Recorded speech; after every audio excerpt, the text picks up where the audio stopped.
નમસ્કાર બાળકો, વિડિયો લેક્ચરમાં તમારું સ્વાગત છે.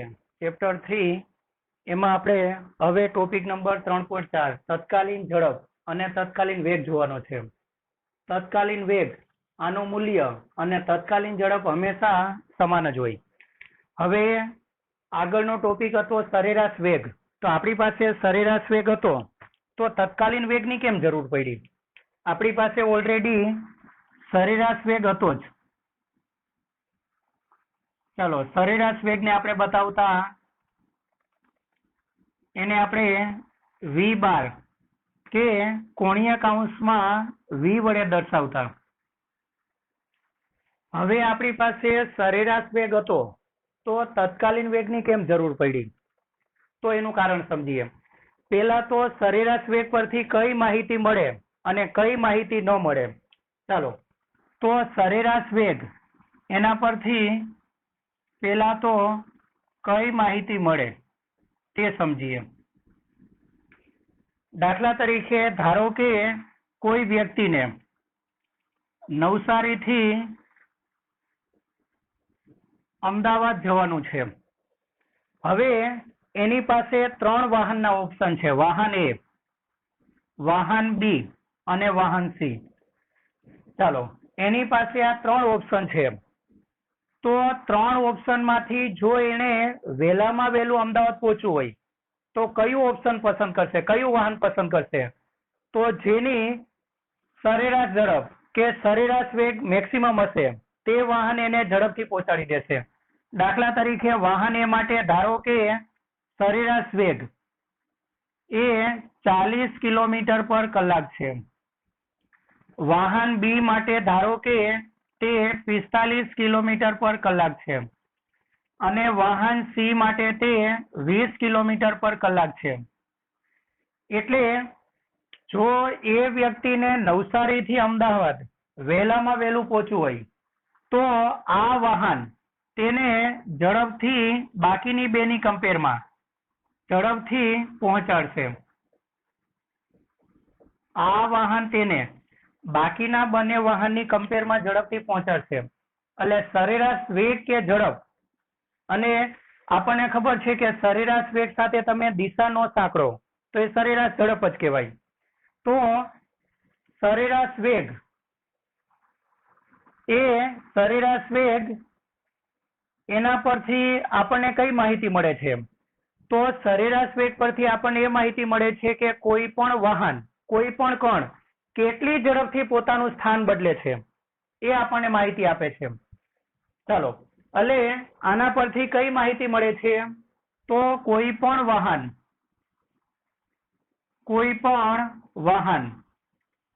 કેટલી ઝડપથી, કોઈ પણ વાહન કેટલી ઝડપથી પોતાનું સ્થાન બદલે છે, પોતાનું સ્થાન બદલે છે. ચાલો એ માહિતી આપણને સરેરાશ વેગ પરથી મળે છે. હવે સરેરાશ વેગનો ખોટું અર્થઘટન નહીં કરવાનું. ધારો કે આ વાહનનો સરેરાશ વેગ 45 કિલોમીટર પર કલાક હોય તો એનો મતલબ એવો નથી કે રસ્તા પર દરેક જગ્યાએ એની સ્પીડ આટલી જ રહી હશે, એવો બિલકુલ મતલબ નથી. કારણ કે જ્યાં રસ્તો બિલકુલ ખાલી હોય ત્યાં ઝડપ આના કરતા વધી ગયેલી હશે, જ્યાં રસ્તામાં ટ્રાફિક હોય ત્યાં ઝડપ આના કરતા ઓછી થઈ ગઈ હશે. આ તો માત્ર સરેરાશ દર્શાવે છે. એટલે સરેરાશ ઝડપનો બિલકુલ મતલબ એવો નથી કે છેક સુધી ઝડપ આટલી જ રહેશે, એવો બિલકુલ મતલબ નથી. આ તો સરેરાશ મૂલ્ય દર્શાવે છે. ચાલો એટલે સરેરાશ વેગ પરથી આપણને કઈ માહિતી મળે કે કોઈ પણ વાહન કેટલી ઝડપથી પોતાનું સ્થાન બદલે છે તે આપણને સરેરાશ વેગથી માહિતી મળે.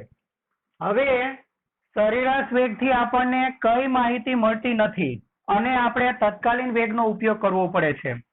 ચાલો સરેરાશ વેગથી કઈ માહિતી ન મળે અને તેને કારણે આપણે તત્કાલીન વેગનો ઉપયોગ કરવો પડે છે. ચાલો સરેરાશ વેગથી આપણને કઈ માહિતી ન મળે. એક ઉદાહરણ, દાખલા તરીકે ધારો કે નવસારી, કોઈ એક વાહન નવસારીથી સુરત જાય છે. તો સરેરાશ વેગ પરથી, અને ધારો કે એણે સવારે 9 વાગે મુસાફરી શરૂ કરી હતી અને 10:30 તે વાહન સુરત પહોંચે છે, તો સરેરાશ વેગ પરથી કઈ માહિતી નથી મળતી? આના પરથી કઈ માહિતી ન મળે? તો એક્ઝેક્ટ ચોક્કસ સમયે, દાખલા તરીકે ધારો કે 9:48 તેની ઝડપ કેટલી હતી? ચાલો, 10:16 તેની ઝડપ કેટલી હતી? તો આ ચોક્કસ સમયે કે ચોક્કસ સ્થળે તેની ઝડપ કેટલી હતી તે આપણને સરેરાશ વેગ પરથી માહિતી ન મળે. એટલે તમે અહીંયા જોયું કે 9:48 ઝડપ કેટલી હશે? વાહન ચાલક આ ઝડપ શોધી શકશે કેવી રીતે? તો એને એ સમયે શું કરવું પડશે? સ્પીડોમીટરમાં જોવું પડશે. એટલે વાહન ચાલક જો એક્ઝેક્ટ આ સમયે સ્પીડોમીટરમાં જોશે તો એને આ સમયની ઝડપ મળી જશે. પણ સરેરાશ વેગ પરથી ગણતરીથી આપણને ચોક્કસ સમયે કે ચોક્કસ સ્થાને, ચોક્કસ સ્થાન પણ લઈ લઈએ. દાખલા તરીકે ધારો કે વાહન 9 વાગે નવસારી ટાવર થી નીકળે છે, તો એ જ્યારે પૂર્ણા નદીનો બ્રિજ પસાર કરતો હોય ત્યારે તેની ઝડપ કેટલી હશે? ચાલો, એ પૂર્ણા નદીના પુલ પરથી પસાર થતું હશે. આ સ્થળની વાત થઈ ગઈ. આજે આપણે લીધો તે સમય. હવે આપણે સ્થળનો ઉલ્લેખ કરીએ, ચોક્કસ સ્થળે. એટલે પૂર્ણા નદીના પુલ પરથી પસાર થતું હશે ત્યારે તેની ઝડપ કેટલી હશે? ત્યાર પછી ધારો કે સચિન પોલીસ સ્ટેશન સામેથી પસાર થતું હશે ત્યારે તેની ઝડપ કેટલી હશે? તો આ ચોક્કસ સ્થળે કે ચોક્કસ સમયની ઝડપ એ સરેરાશ વેગથી મળી શકે નહીં. એટલે સરેરાશ વેગની મર્યાદા કઈ, એનાથી કઈ માહિતી ન મળે? તો સરેરાશ વેગ પરથી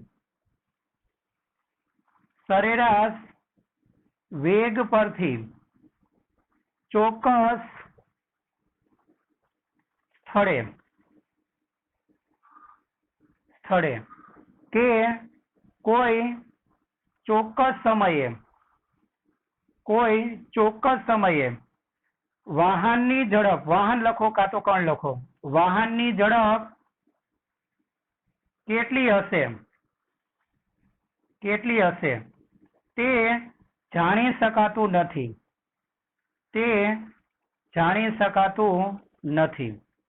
એટલે સરેરાશ વેગ પરથી ચોક્કસ સ્થળે, દાખલા તરીકે પૂર્ણા નદીના બ્રિજ પરથી પસાર થતું હતું એક્ઝેક્ટ એ સમયે, સચિન પોલીસ સ્ટેશનની સામેથી પસાર થતું હતું એક્ઝેક્ટ એ સમયે કે એ સ્થળે ઝડપ કેટલી હશે તે સરેરાશ વેગ પરથી માહિતી મળી શકતી નથી.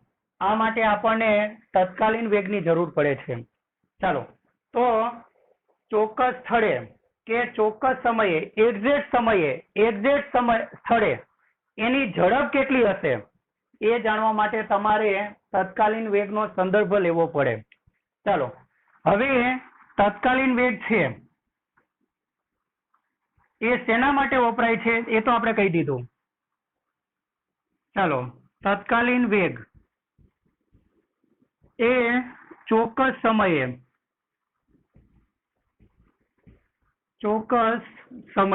એક્ઝેક્ટ ચોક્કસ સમય, દાખલા તરીકે તમને કીધું હોય કે 9:47 તો એ આના પરથી મળે. તત્કાલીન વેગ એ ચોક્કસ સમયે કે ચોક્કસ સ્થળે ઝડપ કે વેગ, દિશા સાંકળો તો વેગ અને દિશા નો સાંકળો તો ઝડપ, ચોક્કસ સ્થળે ઝડપ જાણવા માટે વપરાય છે. ચાલો, હવે તત્કાલીન વેગ છે, તત્કાલીન વેગ. તો તત્કાલીન વેગને સરેરાશ વેગના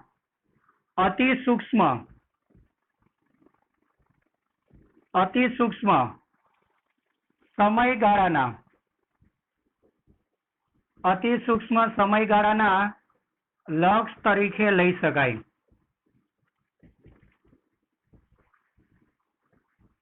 ચાલો, બરાબર.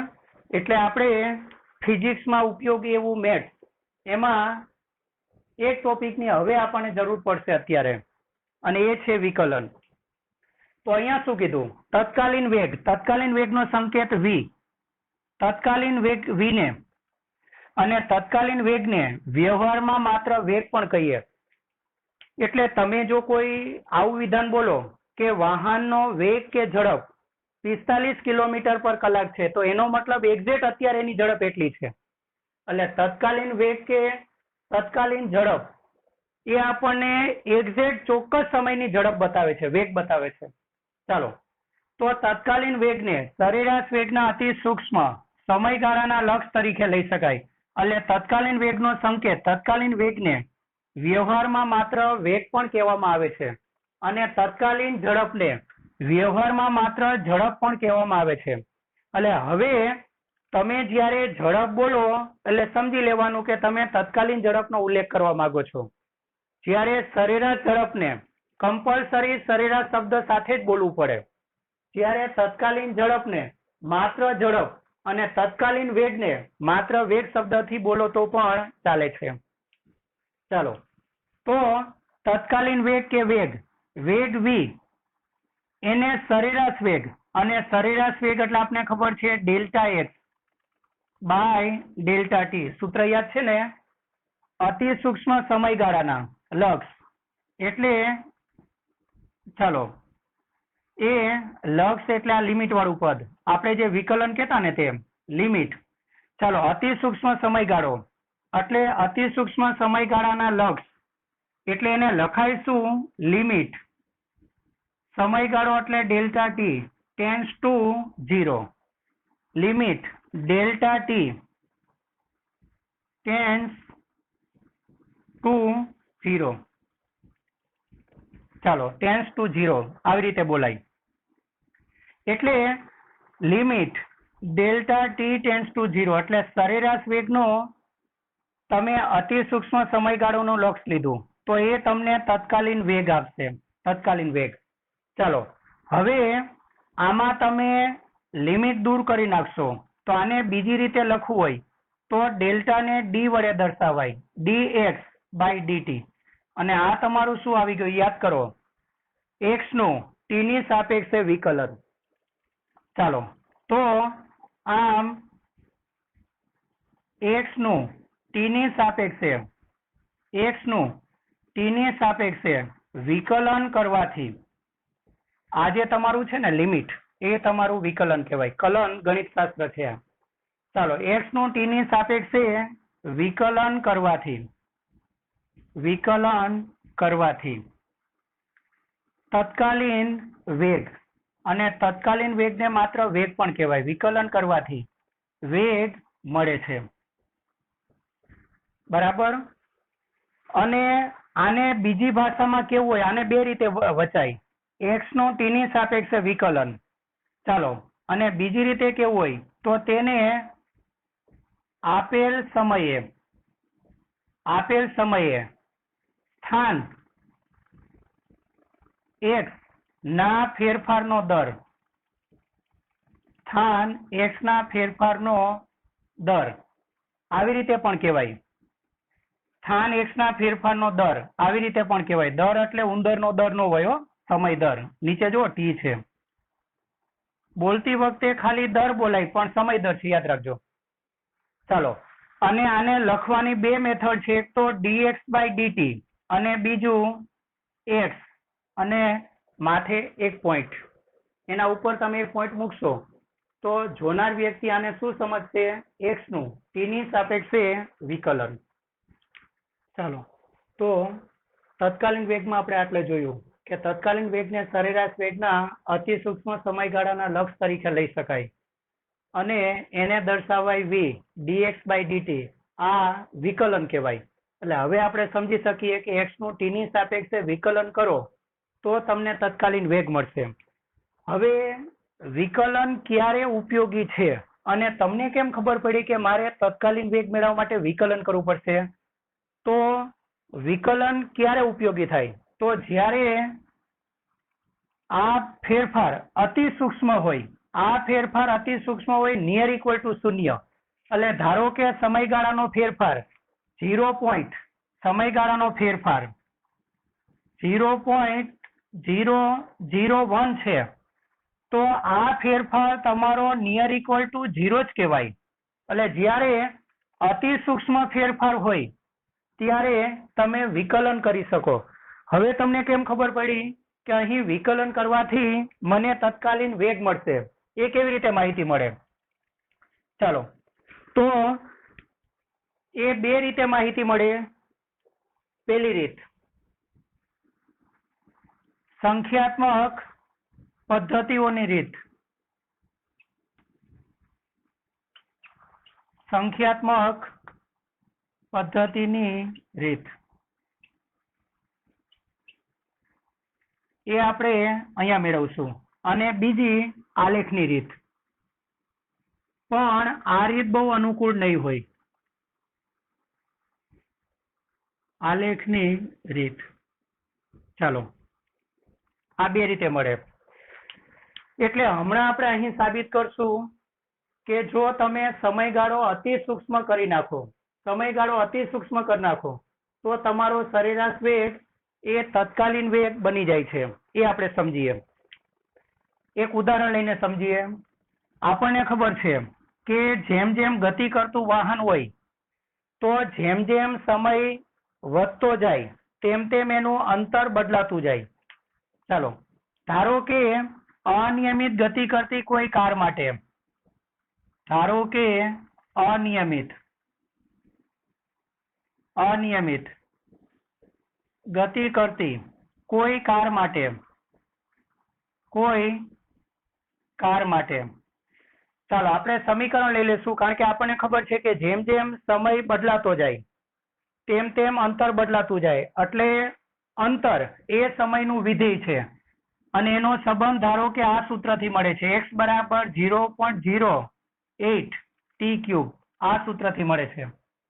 ચાલો, અને આ સૂત્ર એ અંતર સમય સાથે કેવી રીતે બદલાય છે એ સંબંધ દર્શાવે છે. અને દરેક વાહન માટે આ સંબંધ જુદો જુદો હોઈ શકે. ચાલો, આપણે જે કાર ધ્યાનમાં લીધેલી છે તેના માટે અંતર અને સમય આ સૂત્રથી મળે છે. હવે પહેલા હું તમને ડાયરેક્ટ કહી દઉં. ધારો કે તમારે એક્ઝેક્ટ ચોથી સેકન્ડે તમારે તત્કાલીન વેગ જોઈએ છે. ચાલો, તો t બરાબર 4 સેકન્ડે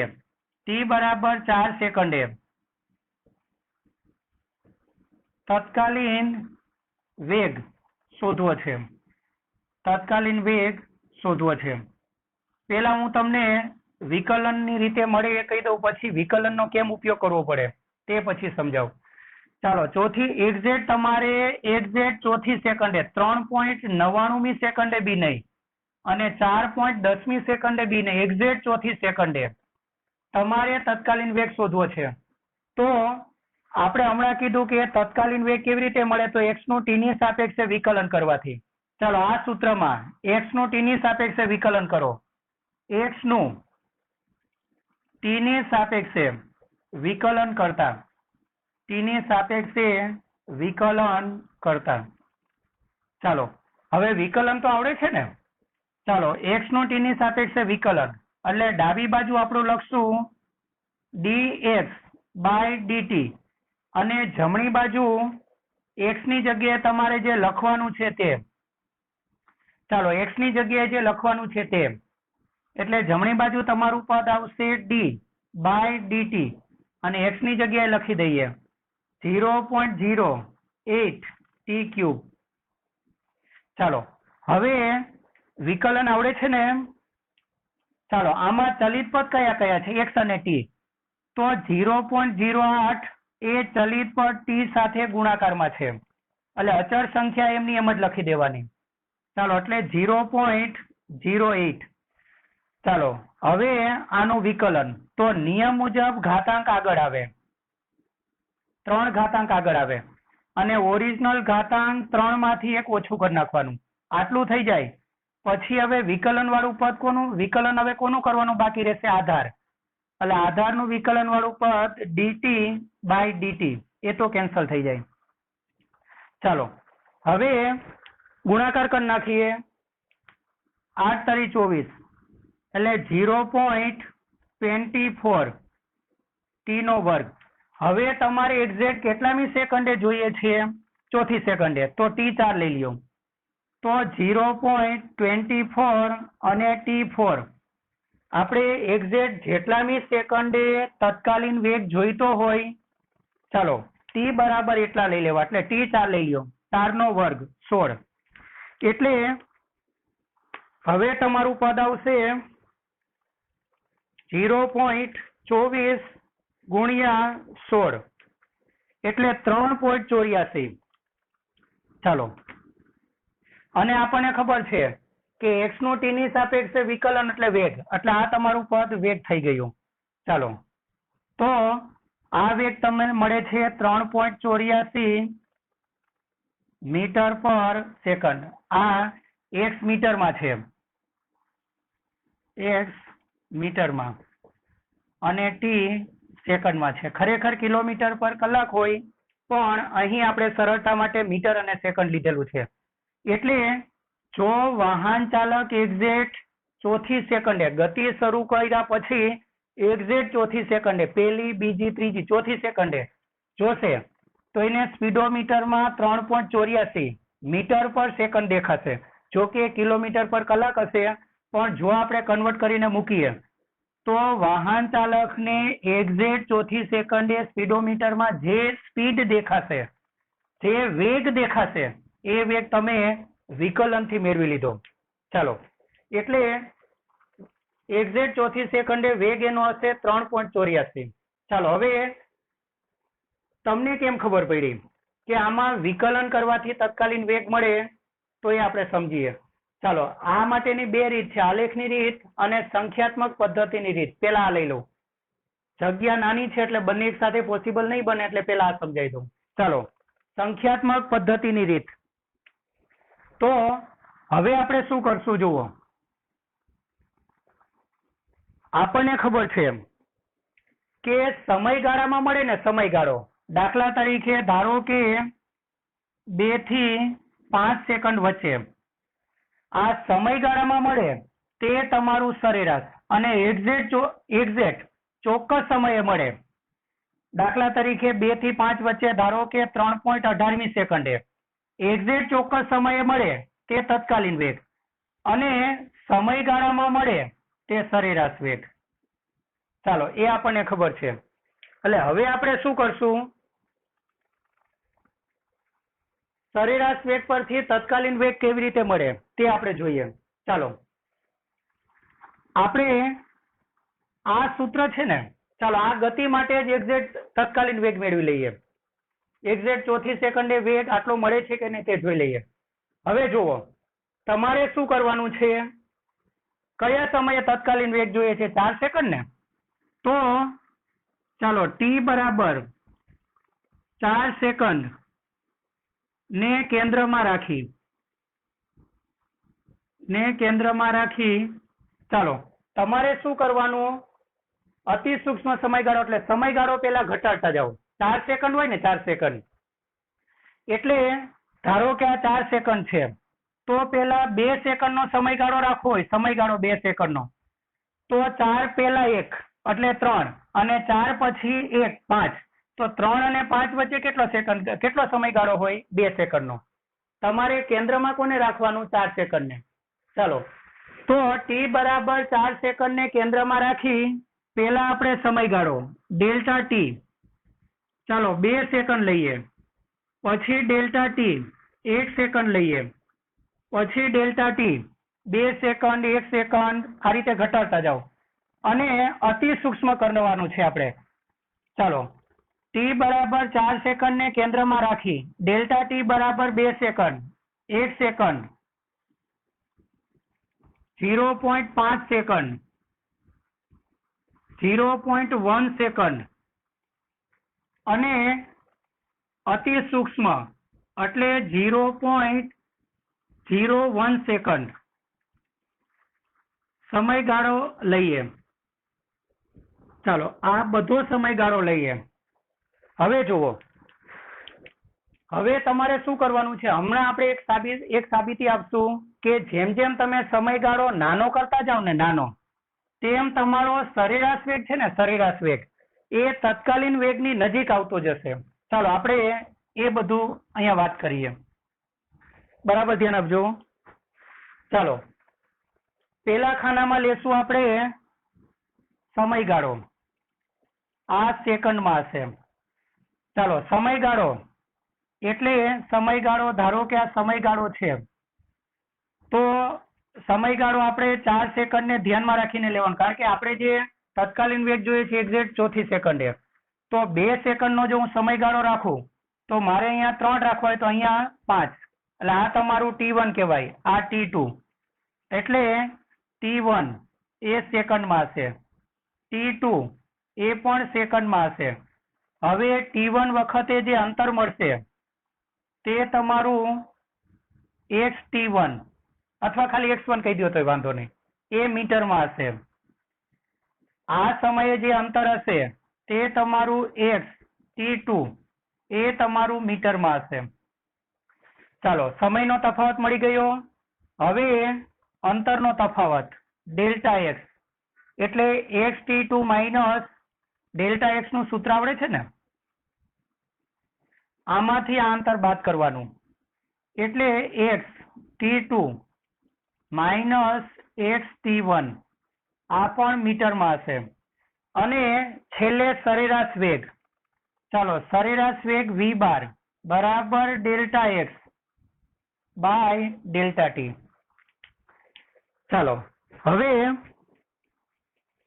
તમારે T1 T2 સમય કેવી રીતે મેળવવા, તો આપણે એના માટેનું તમને એક હું સૂત્ર કહી દઉં, TI, જ્યાં I બરાબર 1 અને 2. TI ઇઝ ઇક્વલ ટુ તમે જેને કેન્દ્રમાં રાખેલું છે, તમારે એક્ઝેક્ટ જેટલામી સેકન્ડે વેગ જોઈએ છે તેને તમારે કેન્દ્રમાં રાખવાનું છે. તો અહીં કેન્દ્રમાં રાખેલો સમય, તમે જે સમયગાળો રાખેલો છે તે plus or minus delta t by 2. ચાલો આ રીતે મળશે. હવે પેલા આપણે સમયગાળો કેટલો રાખવાનો છે? જુઓ સમયગાળો આપણે ધીમે ધીમે ઘટાડતા જશું. પેલા આપણે સમયગાળો 2 સેકન્ડનો રાખશું. ચાલો એટલે પેલા કોષ્ટક પૂર્ણ કરીએ. જોજો પેલા સમયગાળો તમારે રાખવાનો છે 2 સેકન્ડ. હવે તમારું 2 સેકન્ડ માટે T1 કેટલું મળશે? તમારે અહીંથી આ સમયગાળો 2 સેકન્ડ રાખવાનો છે. મધ્યમાં તમારે કેન્દ્રમાં 4 સેકન્ડને રાખવાનો, એટલે 2 સેકન્ડ રાખવું છે તો જેટલું આગળ અને પાછળ સરખો ડિફરન્સ રાખવાનો. ચાલો તો લોજિકલી તો આપણને ખબર પડે કે 2 સેકન્ડનો ગાળો રાખવો હોય તો આગળ 3 અને પાછળ 5, 3 થી 5 વચ્ચે કરવું જોઈએ, પણ એ આપણે મેળવી લઈએ. ચાલો T1 મેળવીએ. અત્યારે આપણી જે ગણતરી ચાલે છે ને એ કેટલા સમયગાળા માટે? ડેલ્ટા t બરાબર 2 સેકન્ડ માટે. સમયગાળો 2 સેકન્ડ લઈએ ત્યારે એ માટે. ચાલો તમારું T1 કેટલું આવશે? T1 તો એ તમને ખબર છે 3, પણ એ આપણે મેળવી લઈએ. ચાલો T1 is equal to t, A t છે તમારું 4. ચાલો 2 શક્યતા, એક માઇનસ વાળી ને એક પ્લસ વાળી. માઇનસ થી આગળની સમય મળશે ને પ્લસ થી પાછળનો સમય, એટલે આ. ચાલો T1 માટે, અને અહીં I એ 1 અને 2 છે. ચાલો માઇનસ લેવાથી 1 મળશે એટલે 4 માઇનસ ડેલ્ટા t. સમયગાળો કેટલો રાખેલો છે તમે જુઓ, 2 સેકન્ડ અને છેદમાં 2. ચાલો 2 કેન્સલ થાય, 4 માઇનસ 1 3 સેકન્ડ. એટલે તમારે આગળનો સમય 3 સેકન્ડ લેવાનો છે. સેકન્ડ ઉપર લખેલું છે એટલે ખાલી આંકડા લખી દઉં, 3. ચાલો પાછળનો સમય કેટલો લેવાનો છે? પાછળનો સમય ચાલો T4. હવે પ્લસ વાળું, આ પાછળનો સમય લેવા માટે પ્લસ લેવો, આગળનો સમય લેવા માટે માઇનસ, પાછળનો સમય લેવા માટે પ્લસ, એટલે આપણે અહીંયા પ્લસ માઇનસ કરેલું છે. કારણ કે આગળનો સમય આના કરતા ઓછો હશે એટલે માઇનસ, પાછળનો સમય આના કરતા વધારે હશે એટલે પ્લસ. ચાલો 4 ડેલ્ટા ટી સમયગાળો આપણે રાખેલો છે 2 સેકન્ડ અને છેદમાં 2. ચાલો 2 કેન્સલ થાય 4 અને 1 5 સેકન્ડ. ચાલો મળી ગયું. તો આ તમારું 5 સેકન્ડ. ચાલો હવે શું કરવાનું છે, T1 ને અનુરૂપ x1 કે xt1 મેળવવાનું છે. ચાલો આ મેળવીએ. તો તમારી પાસે સ્થાન સૂત્ર છે, આને સ્થાન સૂત્ર કહેવાય. ચાલો હવે શું કરો, xt1 મેળવવા માટે તમારું સૂત્ર છે 0.08 અને એમાં તમારે ટી ની આ વેલ્યુ મૂકવાની છે. ટી ની 3 સેકન્ડ મૂકવાનું એટલે 0.08 ટી ની જગ્યાએ મૂકો 3 નો ઘન છે ને આ સૂત્ર તમારું. આમાં તમારે આ સમયે આ સૂત્રથી તમે શું થશે કે તમે સમયની જે વેલ્યુ મૂકશો ને એ વખતનું સ્થાન મળી જશે. એટલે આપણે ત્રીજી સેકન્ડે સ્થાન જોઈએ છે તો T3 મૂકવું. ચાલો એટલે તમારું પદ આવશે 3 નો ઘન 27 ગુણ્યા 0.08 એટલે 2.16 મીટર. એટલે એક્ઝેક્ટ ત્રીજી સેકન્ડે કારનું સ્થાન 2.16 મીટર હશે. ચાલો એટલે આ તમારું આવે છે 2.16 મીટર. હવે આ બીજા સમય માટે ચાલો હવે તમારે આ સમયે સ્થાન શોધવાનું છે. એ સ્થાનને હું કહું x T2. ચાલો સૂત્ર છે 0.08 અને ટી તમારે કેટલા લેવાના છે, 5મી સેકન્ડે સ્થાન જોઈએ છે ને એટલે 5 નો ઘન. ચાલો હવે 5 નો ઘન 125 125 ઇન્ટુ 0.08 એટલે 10 મીટર. એટલે એક્ઝેક્ટ 5મી સેકન્ડે તેનું સ્થાન 10 મીટર હશે. હવે ડેલ્ટા એક્સ એટલે બંનેની બાદબાકી એટલે આ તમને મળ્યું 10 મીટર. ચાલો ડેલ્ટા એક્સ એટલે xt2 માઇનસ xt1. ચાલો બાદબાકી કરો એટલે 10 માંથી 2.16 બાદ કરો. 10 માઇનસ 2.16 એટલે 7.84. એટલે આ તમારું આવશે 7.84. હવે સરેરાશ વેગ એટલે આપણને ખબર છે delta X by delta T. ચાલો આમાં ડેલ્ટા એક્સ એટલે તમારું આ પદ કહેવાય, આ તમારું ડેલ્ટા એક્સ અને આ તમારું ડેલ્ટા ટી. ચાલો ડેલ્ટા એક્સ કેટલું છે જોવો જો, ડેલ્ટા એક્સ 7.84 અને ડેલ્ટા ટી 2. ચાલો 7.84 ભાગ્યા 2 એટલે 3.92 એટલે તમારો સરેરાશ વેગ આવશે 3.92 અને આનો એકમ છે મીટર પર સેકન્ડ. તો તમારો સરેરાશ વેગ એ તત્કાલીન વેગથી ખાસો એવો દૂર છે, કારણ કે આપણે સમયગાળો મોટો રાખેલો છે. હવે આપણે સમયગાળો ઘટાડી અને કેટલી સેકન્ડ કરવાનો છે આની વાત થઈ ગઈ. કેટલી સેકન્ડ? 1 સેકન્ડ. હવે 4 ની ફરતે 1 સેકન્ડનો ગાળો રાખવાનો, તો 0.5 આગળ અને 0.5 પાછળ એટલે આ તમારું થશે 3.5 અને આ થશે 4.5. ચાલો અને એ તમે આનાથી મેળવી શકો. ચાલો હવે આપણે જગ્યા નથી એટલે સાફ કરી નાખું, એક વખત બરાબર જોઈ લ્યો. ચાલો હવે આપણે શું કરશું, 1 સેકન્ડના ગાળા માટે લઈ લઈએ. 1 સેકન્ડ માટે 1 સેકન્ડનો ગાળો લેવાનો ને. ચાલો તમારું સૂત્ર છે આ. હવે ફરીથી આપણે આ તમામ વસ્તુ મેળવી લઈએ, ફરીથી આ બધી જ વસ્તુ મેળવી લઈએ. ચાલો આ 2 કરાવો, બાકીનું પછી તમારે આ રીતે જાતે કરવાનું. ચાલો અત્યારે આપણે સમયગાળો, પેલા સમયગાળો કેટલા સેકન્ડનો રાખેલો હતો? આપણે કેન્દ્ર સ્થાને લેવાનું છે 4 સેકન્ડને, કારણ કે આપણે એક્ઝેક્ટ ચોથી સેકન્ડે વેગ જોઈએ છે. એટલે પહેલા આપણે 2 સેકન્ડ, 3 સેકન્ડ અને 5 સેકન્ડ, એટલે કે 2 સેકન્ડનો સમયગાળો રાખેલો હતો. ચાલો હવે તમારે સમયગાળો કેટલી સેકન્ડનો રાખવાનો છે? 1 સેકન્ડનો. સમયગાળો ઘટાડતો જાઓ ધીમે ધીમે. ચાલો સમયગાળો 1 સેકન્ડનો. હવે 1 સેકન્ડનો રાખો. ચાલો 1 સેકન્ડનો રાખશો તો તમારે અહીં લેવું પડશે 3.5 અને આ 4.5. કેવી રીતે આવે એ માટેનું સૂત્ર જુઓ. ચાલો T1 માટે T એ તો આપણું ફિક્સ જ છે 4. ચાલો T1 માટે માઇનસ લેવું, T2 માટે પ્લસ લેવું. T1 એટલે માઇનસ ડેલ્ટા T. સમયગાળો કેટલાનો રાખવાનો છે તમારે જુઓ? 1 સેકન્ડ, એટલે 1/2. ચાલો 4 માંથી 0.5 બાદ કરો એટલે 3.5 સેકન્ડ.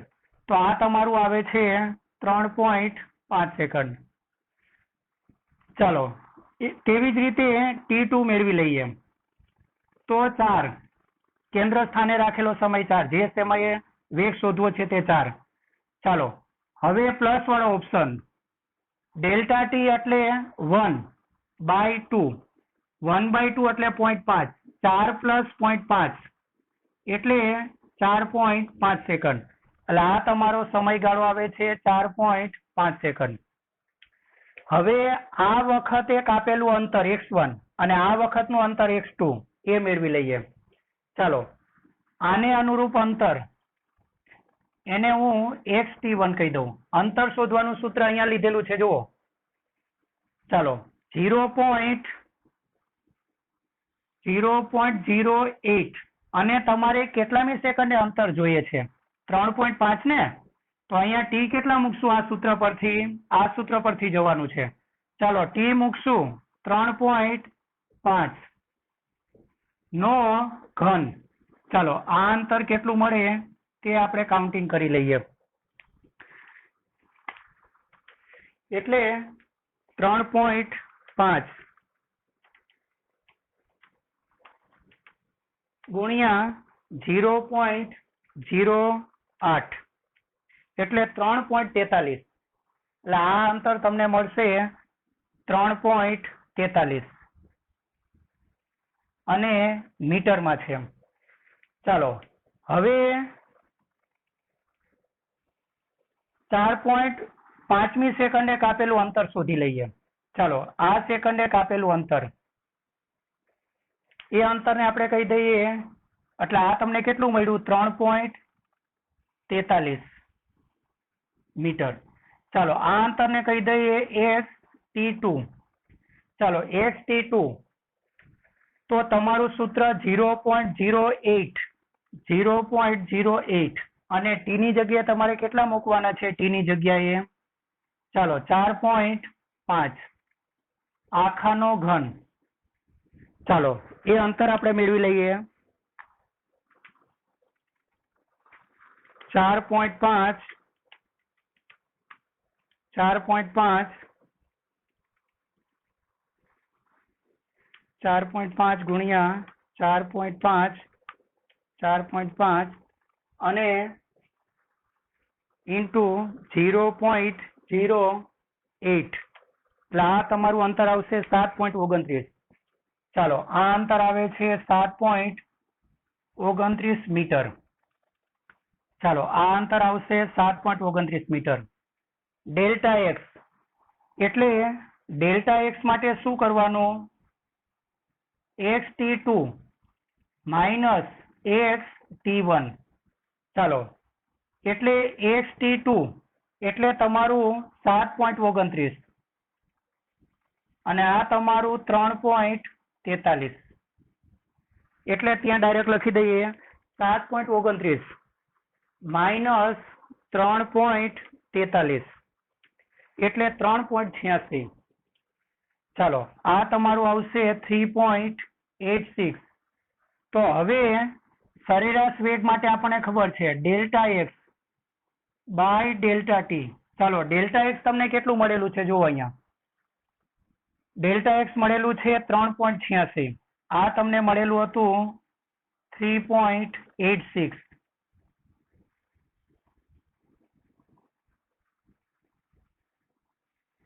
ચાલો 3.86 અપોન સમયગાળો કેટલો રાખેલો છે જુઓ જોઈ, આનો ગુણોત્તર delta X by delta T 3.86 ભાગ્યા 1, એટલે આ તમને મળે 3.86. ચાલો 3.86. તો તમે જુઓ, તમે જેમ જેમ સમયગાળો નાનો કરતા જાઓ છો ને, પેલા સમયગાળો 2 સેકન્ડનો રાખ્યો હતો, પછી 1 સેકન્ડ, તેમ તેમ સરેરાશ વેગનું મૂલ્ય છે ને એ તત્કાલીન વેગની નજીક આવતું જાય છે. જુઓ 2 સેકન્ડમાં 3.84 ને બદલે આ મળેલું હતું 3.92, એટલે ખાસો એવો ડિફરન્સ હતો. ચાલો એટલે 8 ને 4 12, લગભગ 0.08 નો ડિફરન્સ હતો. જ્યારે સમયગાળો નાનો કરીને 1 સેકન્ડ કર્યું ત્યારે તમારું તત્કાલીન વેગ છે 3.84 અને સરેરાશ વેગ છે 3.86, એટલે હવે ડિફરન્સ માત્ર કેટલાનો રહ્યો? 0.02 નો, આટલો ડિફરન્સ. ચાલો હવે આવી જ રીતે તમારે 1 સેકન્ડ માટે થઈ ગયું ને, પછી 0.5 સેકન્ડ માટે કરવું. ચાલો ત્યાર પછી 0.1 સેકન્ડ માટે કરવું અને પછી 0.01 સેકન્ડ માટે કરવું. આવી રીતે બધા ડેટા મેળવતા આવડશે ને? ચાલો હવે બધું જો હું કરવા જઈશ તો વિડીયો ઘણો લાંબો થઈ જશે, એટલે હવે હું તમને ડાયરેક્ટ એ કોષ્ટક પૂરી દઉં છું. ચાલો આપણે આ કોષ્ટક પૂર્ણ કરી દીધેલો છે. ડેલ્ટા ટી મેં તમને 2 અને 1 સેકન્ડ માટે લખાયું હતું, એ સમજાવ્યું હતું. પછી તમારે ડેલ્ટા ટી 0.5 સેકન્ડ માટે આ રીતે ગણતરી કરીને આ પૂર્ણ કરવું. ત્યાર પછી ડેલ્ટા ટી 0.1 સેકન્ડ માટે આ કરવું. ત્યાર પછી ડેલ્ટા ટી 0.01 સેકન્ડ માટે આ ગણતરીથી મેળવી અને આ રો પૂરી કરવી. ચાલો મેં તમને પૂરી કરી આપેલી છે. અને તમે બુકમાં જોશો ને તો બુકમાં તમને આ જગ્યાએ કદાચ આઈ જોવા મળે તો કન્ફ્યુઝ ન થતા, કારણ કે આઈ શું બતાવે છે? જે તે રો માટેનો સંકેત, પહેલી રો, બીજી, ત્રીજી, એટલે આપણે આઈ ને ડાયરેક્ટ લખશો તો બી વાંધો નથી. ચાલો હવે અહીં આઈ માટેનો સંકેત 1 અને 2 હતું. અહીં જે તે રો માટેના ડેટા આઈ એ ઉલ્લેખ કરે છે. હવે તમે જોયું કે પહેલા તમે 2 સેકન્ડનો ગાળો રાખેલો હતો, ત્યારે તમારો સરેરાશ વેગ એ તત્કાલીન વેગથી થોડો દૂર હતો. પછી 1 સેકન્ડ કર્યો સમયગાળો, 1 સેકન્ડ કર્યો સમયગાળો, ત્યારે તમારો સરેરાશ વેગ એ તત્કાલીન વેગની સેજ નજીક આવે છે. પછી તમે જ્યારે સમયગાળો 0.5 સેકન્ડ કર્યો ત્યારે તમારો સરેરાશ વેગ એ તત્કાલીન વેગની હજુ નજીક આવે છે. આમ કરતા કરતા જ્યારે સમયગાળો શૂન્યવત કરી નાખ્યો, કારણ કે આજે સમયગાળો છે ને 0.01 સેકન્ડ, એને અતિ સૂક્ષ્મ સમયગાળાનું લક્ષ કહેવાય. ચાલો એટલે એ તમને હું અહીંયા લખી દઉં. તમે અત્યારે સમયગાળો જ્યારે શૂન્યવત કરી નાખ્યો ને, સમયગાળો જો ડેલ્ટા ટી, એ ડેલ્ટા ટી તમારું અત્યારે કેટલું છે? 0.01 સેકન્ડ. ત્યારે તમારો જે સરેરાશ વેગ છે ને, સરેરાશ વેગ એ તમારા સરેરાશ વેગ એ તત્કાલીન વેગ બની જાય છે. એટલે આને કહેવાય અતિ સૂક્ષ્મ સમયગાળાનું લક્ષ. જો તમે આ લેશો ને તો તમારો જે સરેરાશ વેગ છે, સરેરાશ વેગ એ તત્કાલીન વેગ બની જાય છે. એટલે આમ આપણે જોયું કે જો સમયગાળો આપણે અતિ સૂક્ષ્મ કરી નાખીએ, એટલે સમયગાળો પહેલા આપણે 2 સેકન્ડનો કરેલો હતો આને કેન્દ્ર સ્થાને રાખીને, પછી 1 સેકન્ડ, ત્યાર પછી તમે હજુ એના કરતા સમયગાળો નાનો કરો છો, હજુ એના કરતા નાનો. ચાલો એટલે આ તમારું 0.5 સેકન્ડ, પછી 0.1 સેકન્ડ, પછી 0.01 સેકન્ડ. એમાં તમે T1 ને T2 મેળવશો ને, T1 ને T2, એ તમારું જે T છે ને, T 4 સેકન્ડ, એની એક્ઝેક્ટ જુઓ 3.995 અને 4.05, આને રાઉન્ડ ઓફ કરો તો એ જ થાય. એટલે આ બંને પોઈન્ટ તમે મેળવશો T1 T2 તો એ T પર જ મળશે. એટલે સમયગાળો તમારો અતિ સૂક્ષ્મ થઈ ગયો, અને સમયગાળો અતિ સૂક્ષ્મ થાય ત્યારે તમારું સરેરાશ વેગ એ તત્કાલીન વેગ બને છે, અને સમયગાળો અતિ સૂક્ષ્મ કરવું એને વિકલન કહેવાય. આમ વિકલન કરવાથી x નું t ની સાપેક્ષે વિકલન કરવાથી તત્કાલીન વેગ મળે. ચાલો આટલું ધ્યાન રાખવાનું. અને બીજી રીત છે આલેખની રીત, એ આપણે નેક્સ્ટ ટાઈમ વાત કરીશું.